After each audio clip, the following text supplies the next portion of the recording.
Sahabat yang dikasihi oleh Tuhan Yesus Kristus, mari sekarang ini kita berdoa.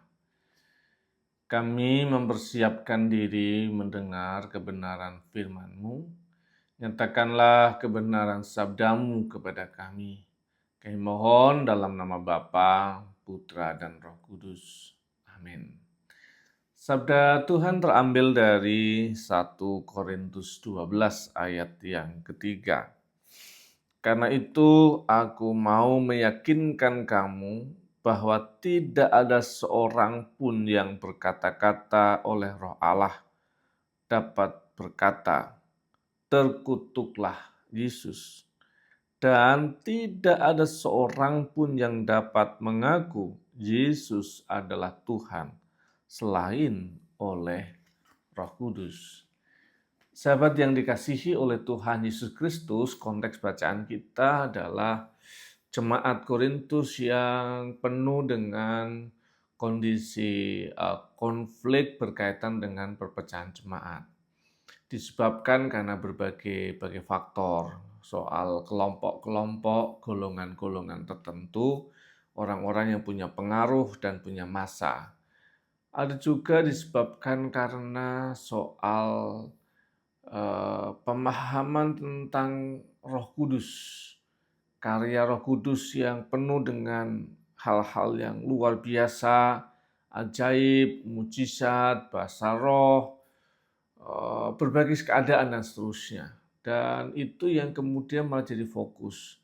Fokus percakapan, fokus merasa siapa yang paling benar berkaitan dengan Roh Kudus itu, dan kemudian bisa saja jadi klaim kebenaran yang menyalahkan pihak yang berbeda dengan dia. Dan Paulus ingin menegaskan dalam bacaan kita yang kita hayati sebagai firman Tuhan bahwa tidak ada seorang pun dalam Roh Kudus dia berkata terkutuklah Yesus.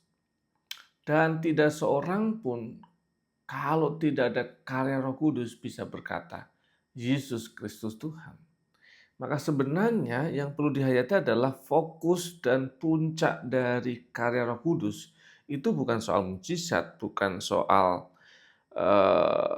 bahasa-bahasa roh, bukan soal macam-macam yang disebut dengan berbagai keajaiban itu. Bukan. Puncak dari semuanya itu adalah mengaku Yesus Kristus Tuhan. Dan dalam prosesnya Tuhan bisa tuntun kita dalam berbagai keadaan dan situasi. Dan ini menolong kita untuk mengerti bahwa Roh Kudus dihadirkan bukan dalam rangka untuk membuat pengalaman-pengalaman spektakuler rohani. Itu alat. Kalau ada mujizat-mujizat tertentu yang kita rasakan, itu alat saja. Tujuan utamanya adalah mengaku Yesus Kristus Tuhan dan Juru Selamat.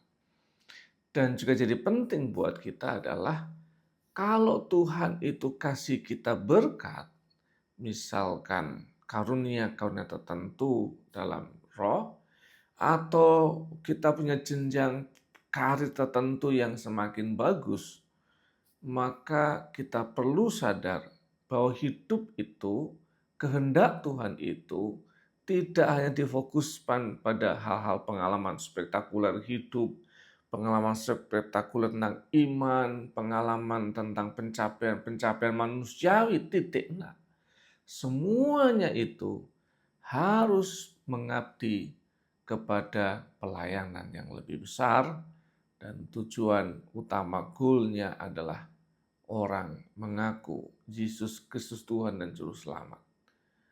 Ini bagian penting yang perlu kita rasakan, kita hayati dalam panggilan kita sebagai anak-anak Tuhan. Tuhan Yesus memberkati. Mari kita berdoa. Bapa kami yang di surga, dikuduskanlah namamu, datanglah kerajaan-Mu, jadilah kehendak-Mu di bumi seperti di surga. Berikanlah kami pada hari ini makanan kami yang secukupnya.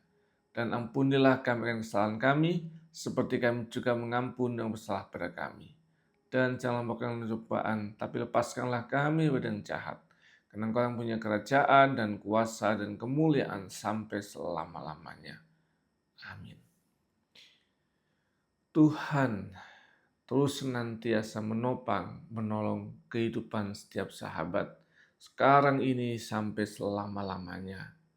Amin.